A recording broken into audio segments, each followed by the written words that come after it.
Hey, Paul. Hey Fab, How's it going? good you. Good. Good. All right, take two. I think this worked. All Last right.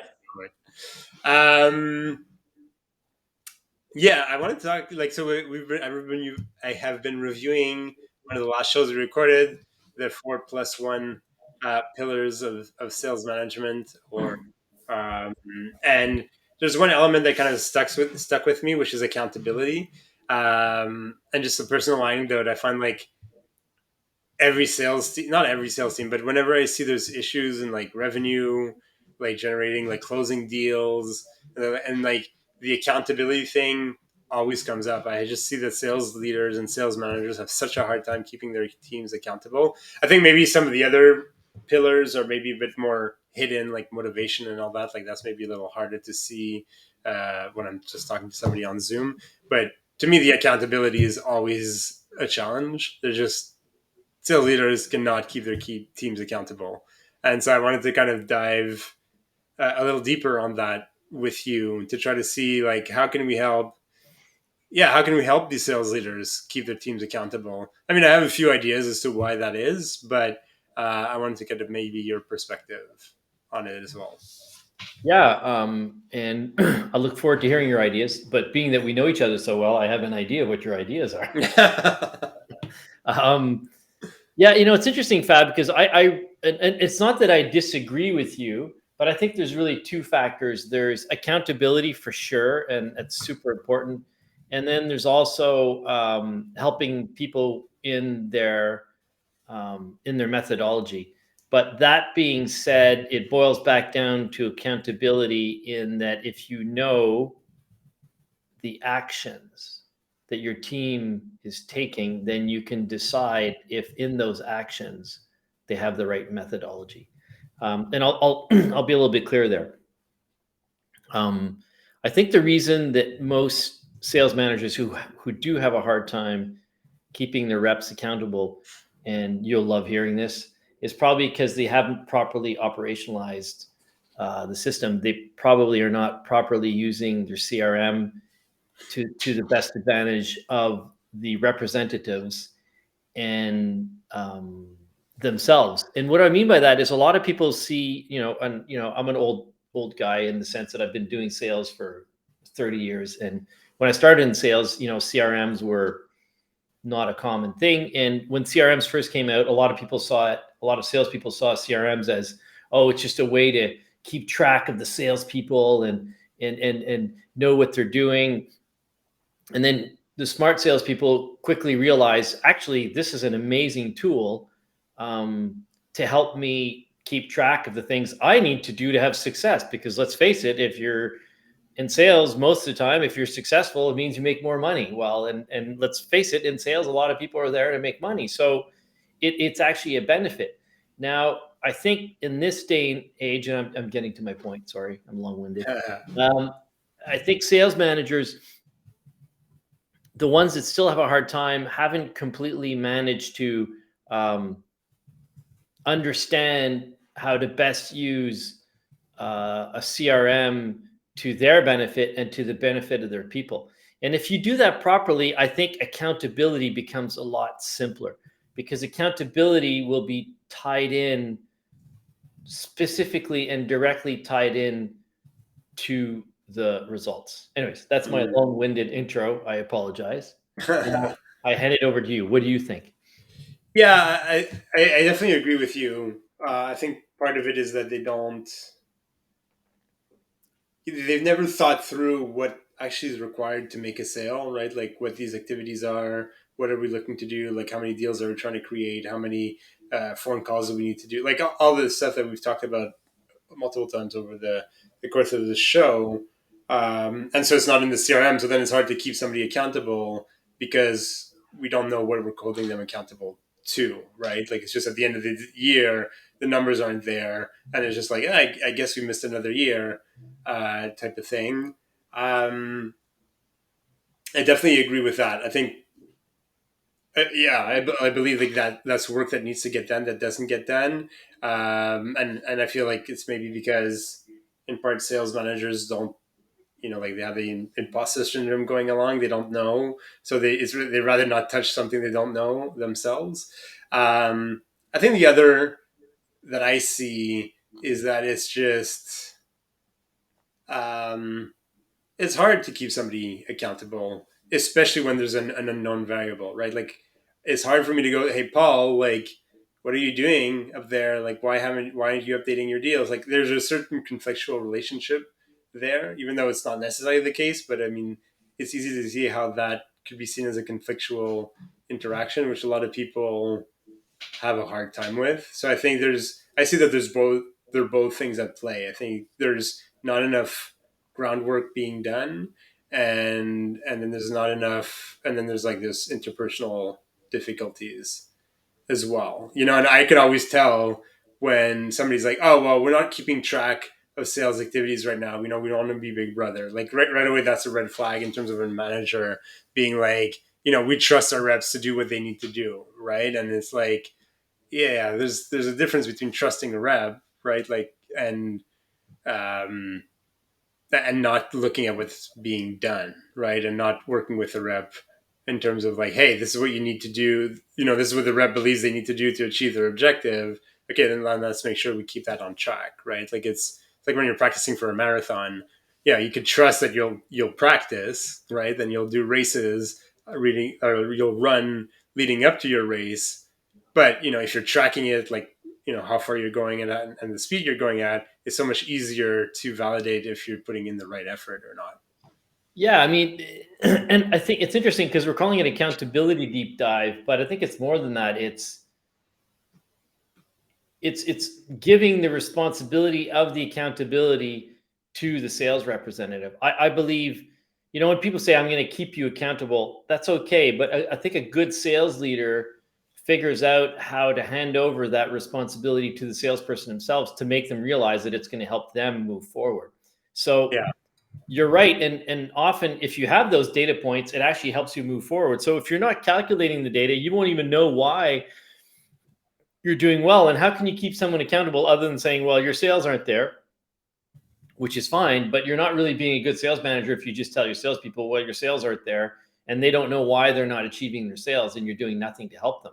So yeah, it's not only keeping them accountable on their final results, it's helping them keep them accountable on the actions and the tasks and the things that they need to do to ensure success. So that's, to me, that's what keeping someone accountable is, helping them achieve their goals. yeah, Um, so first discussion is, okay, find out what the goals are. What do you want them to achieve? And then turn that into what the actions need to be. And then you're right. If you've got a proper system, you can figure out through the data what the parameters and what it is that you can tweak to improve your success rate. It's sort of yeah, like a golfer who looks at the swing. Well, oh, you're not swinging well. Well, that doesn't help me.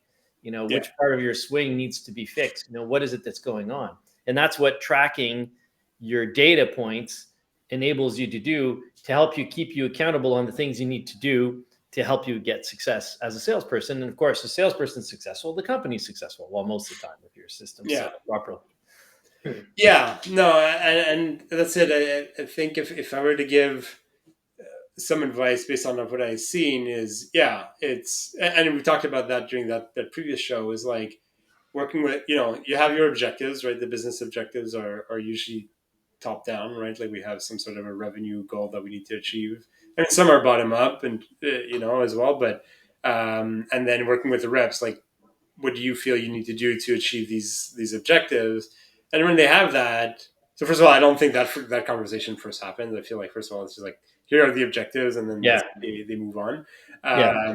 But then have that first conversation and give the rep, you know the lead, not the leeway, but the freedom to identify what they need to do, right? Like to achieve whatever your objective is. And then once you have that, it's like, it's like what we talk about all the time, right? Is those smart goals, like something that's objective and measurable, right? Like to be like, I'll have more conversations doesn't really mean anything. It's like I'm gonna have, 2 conversations a week or a month, or depending on what you're selling and what your cadence is and all that stuff. But and then from that you can keep them accountable because you're helping them. Like, I like how you put it. You're helping them achieve their goal. You Yeah. said you wanted to have 2 conversations a week.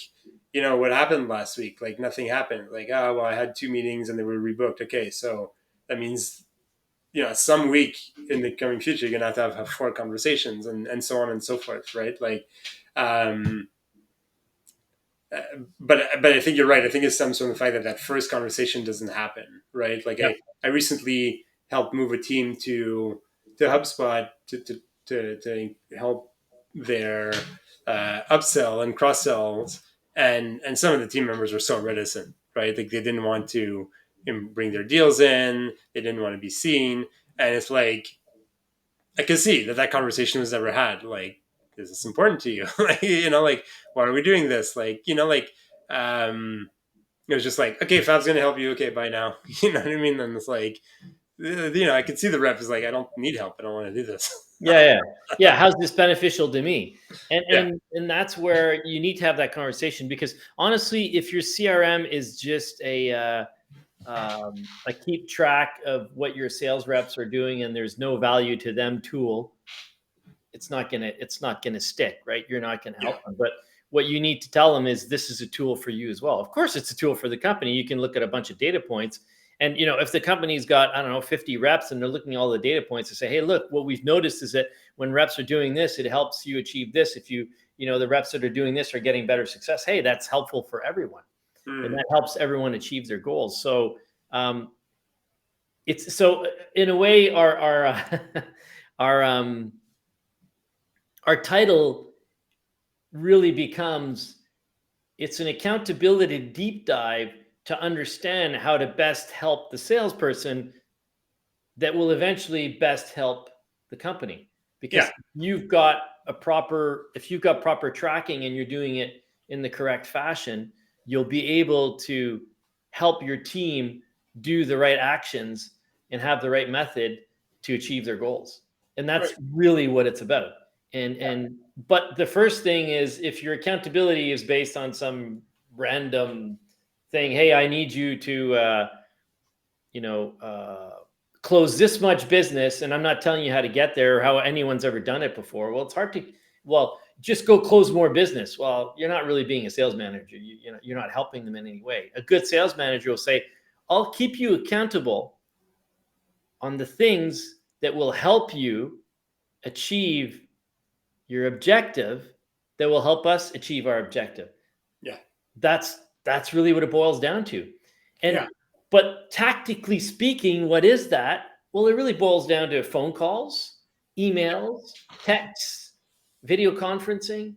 And then, at what stage are you doing all of this to get a sales meeting? And in the sales meeting, well, how many sales meetings does it take you to get to a presentation?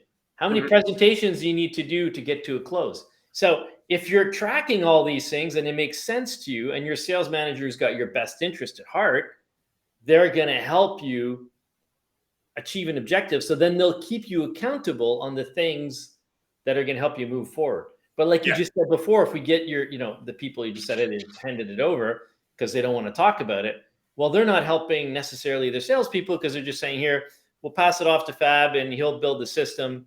And hopefully that client's not listening. And then Or hopefully they are. or the reps are just going to have to figure it out themselves. And then Yeah. Fab's going to tell them why we're keeping them accountable. But that's kind of silly, because the first thing needs to be, well, let's say Paul's the salesperson. Paul, what is it that you're trying to achieve? Well, of course, I'm trying to make money to save for our house, to save for my kids' school, my RSPs, my 401ks, whatever you are. I'm trying to keep some money to build something. Okay, so what do you need to do to make that money? Well, if I hit my objectives, I'm going to get a X hundreds of $1,000s in bonus. Well, that's wonderful. What do you need to do? Then you're boiling it down, and then you're going to figure out what you're keeping them accountable on is much more granular and helpful than just saying you got to achieve this number. Right. Then you're keeping them accountable on, and if you have all the data, like you said, and the data from 50 different reps, you can say, hey, look, this group of reps do their phone calls between 8 and 9 in the morning, and they get, 10% more success rate in booking a meeting. Oh, that's helpful. I'll keep you accountable on trying to make your phone calls between 8 and 9 in the morning. Yeah. So there's a lot more that comes in, but keeping someone accountable needs to be on specific things that are controllable, actionable, and easy to track. Right. I think. Yeah. Yeah. Yeah. No, I get it. And that's right. Like, I think but I don't know if we can answer that question, but why do you feel, if we assume that, you know, at least part of the problem is that we're not having that initial conversation as understanding, what, why we're doing something and what does it mean to you and how do they feel they can achieve it and so on and so forth. And it doesn't necessarily need to be a sales thing, right? Like in the example I gave was about, migrating from you just keeping track of your opportunities on a sheet of paper, and all of a sudden the CEO would see like new revenue pop in, like, okay, cool, to like, let's track your opportunities in a CRM so we can, for on the company side, forecast revenue and see what's coming in the pipeline and better plan for resources and all that and so on and so forth. So that's the company's point of view. But why do companies have such a hard time then talking to their reps after that? You mean sales managers or Yeah, sales so why do managers. sales managers have such a hard time? Well, first of all, Fab, I think we're piling them all in one. We're throwing them all into the bad boy buckets or bad girl buckets. But I think there are some sales managers that do it correctly, and I think the sales Of course. managers that do it correctly are the ones that understand what makes that rep tick and how to get them to achieve their own objectives. The ones that don't often, you know what it is, Fab? I think a lot of sales managers used to be the best sales rep and they Yeah. just move into the sales manager's spot and they know what they're doing well, but they were naturals Mhm. and they're not necessarily in tune themselves of what they just did stuff that worked for them. They used to just like calling people between 8 and 9 in the morning, so Yeah. it just worked for them. But they hadn't even really thought of it. So they themselves don't have that path. It's Yeah. interesting because this morning I was interviewing someone for a sales manager's position, and this person had it down pat. They knew, even from when they were hiring people as a sales manager, they knew the accountabilities that they were going to pass on to these people. They knew the action plan that was necessary to have success. So they were even talking about this when they were hiring the people to make sure that these people had a wherewithal of what they needed to do to have success. Right. So this guy's an example of a really good sales manager. Yeah.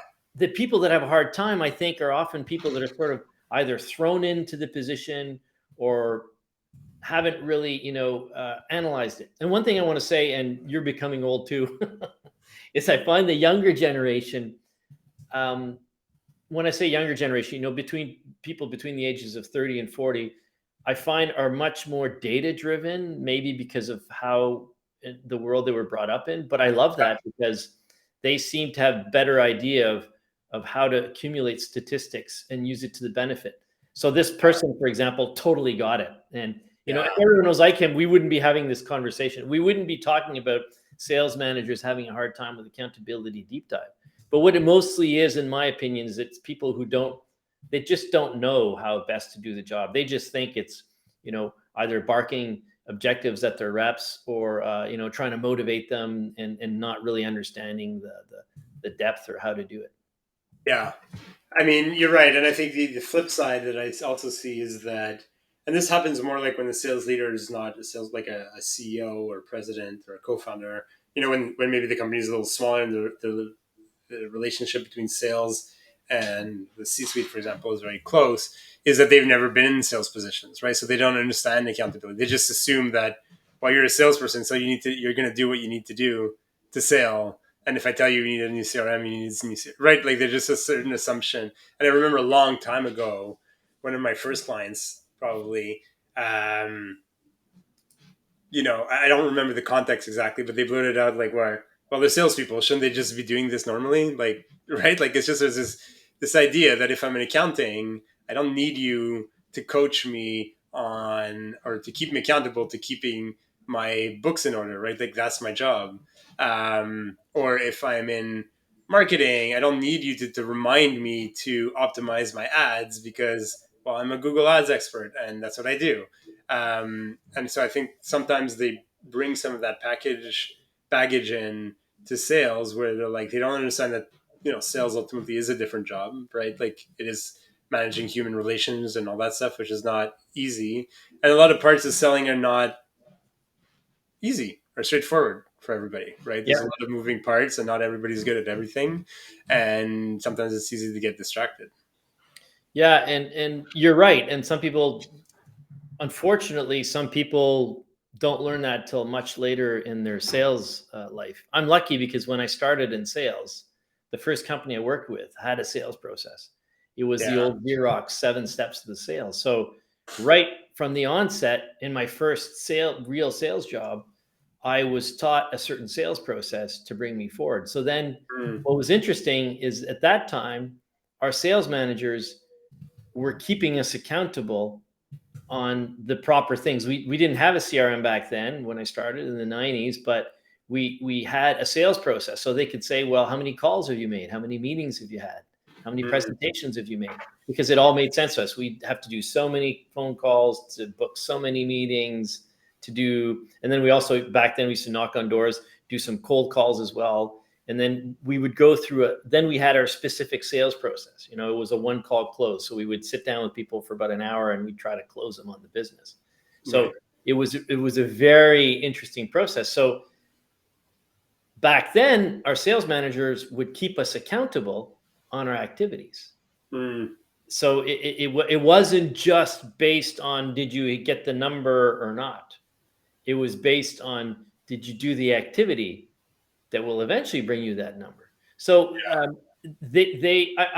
went to a good school right from the start, but then right. later on, I was worked with other companies where the sales managers were just the best salespeople that had been promoted to becoming the sales manager. And I'm thinking one person in particular who really didn't know how to manage us, and we were basically less left to our own devices to figure out how to hit our results.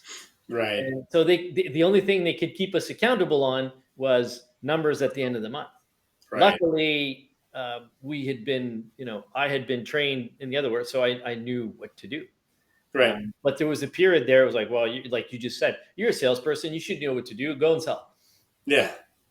This is what I want from you. I don't care what you do, how you do it. Just bring these numbers into me at the end of the month. Right. That was it. So there was, no tracking, no nothing, no help. Right.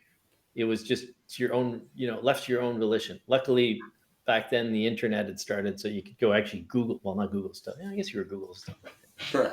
But all that to say that there's still some of those old school sales managers who don't really know how to best help their people. It's not that they don't want to; they just don't know how to do it. Right. Yeah. All right. So this is Wrapping it really up. interesting. Let's wrap it up. I have a lot of notes, no particular order, but here are some of my takeaways. I'll let you know. Add anything if you want. I think yeah, I think one of the biggest takeaways for me is that keeping somebody accountable means really helping them achieve their goal. I think Yeah, that's a big one. Like once you understand that, then I think a lot of things fall from that, right? Like, yeah, well, I don't know what their goals are. So, well, maybe that's the first step is understanding what the goals are and understanding what the business objectives mean for their goals and so on and so forth. And then it gets easier to hold them accountable. And so from that is like having those conversations about here's the business objectives, what does it mean for you? What do you feel you need to do to achieve these and so on and so forth. And having an honest discussion about it with the rep saying these aren't achievable, right? Like it's too aggressive. It's not doable with what we have, and listening to that. Um, and then I think some of the pitfalls that you mentioned is like there's maybe a lack of understanding sometimes between sales activities leads to sales success in a way or yeah, sales yeah, results, yeah, right? Like it's easy to be like, well, you need to book for $40,000 a month and in business and that's it. And like, well, yeah, but what do I need to do that? And yeah. so um that's why you have like these different sales leaders, right? You have the ones that are like they used to be top reps and they just knew what to do instinctively and never really thought about what what they did, right? And so they have a hard time. Well, now that their role is to help the rest of the team, they don't have a hard time doing that. Or they were just thrown into the role, right? Hey, we need a sales manager, Paul. You go go for it, and they're happy because it's like an ego boost. But then they Yeah, realize they don't really know yeah, what they're you're doing. getting a promotion, you know? Yeah, yeah. Or the flip side, especially in companies where the relationship between the C suite and sales is a lot closer, meaning there's no sales manager. It's just like Yeah, sales rep, CEO, or president. A lot of them have never been in sales, right? So maybe either it's their business and they would just hustle because they need to make their business work, or it's a hired CEO or GM or whatever, and they've never been in sales. So they don't really understand what the sales role is. And so then there's some sort of assumption that salespeople should know what to do in the same way that an accountant should know what to do. Um, and the last one I thought was interesting, and maybe it's a little ageist, but we're both getting up there, so maybe we're allowed to be ageist. But some younger they're not data driven, and maybe some younger generations are a bit more data driven, and they understand that data can give you a lot of answers. yep, And I think some maybe more senior sales managers who didn't have the luxury of data back then or consistent data um, just don't believe in it. And yeah. I see that probably a lot more than I'm willing to admit. I see that a lot. I see it a lot too. That's why I work with a lot of young companies. Yeah. um, yeah, no, for sure. I think those are some good points. And maybe just to wrap it off, one thing that I'd add is when you are keeping people accountable, don't just keep them accountable to the actions, i.e., emails, calls, whatnot. Keep them accountable as well to honing their methodology. So the skills of what they are doing when they are in those meetings. So how they ask questions, how they do their discovery, how they do their presentations, how they relate the presentation to the discovery call. You could keep them accountable to all that too, because you should have a sales process, right, that lives in your CRM. But that sales process should also have a tact methodology to it, right? So that's important as well. Awesome. Thank you, Paul. Thanks, Fab. And This is this was great. your episode of Between Two Figs, or Between Let's Two go. Ferns, with Zach Galifianakis and Pretty Fab amazing. Galando. He should definitely be a co-host. We should ask Zach to come. He would tear us apart. It would be hilarious. I think we'd be crying of laughter through the whole thing. Okay, Probably. All right. Take care, Paul. ciao, Fab.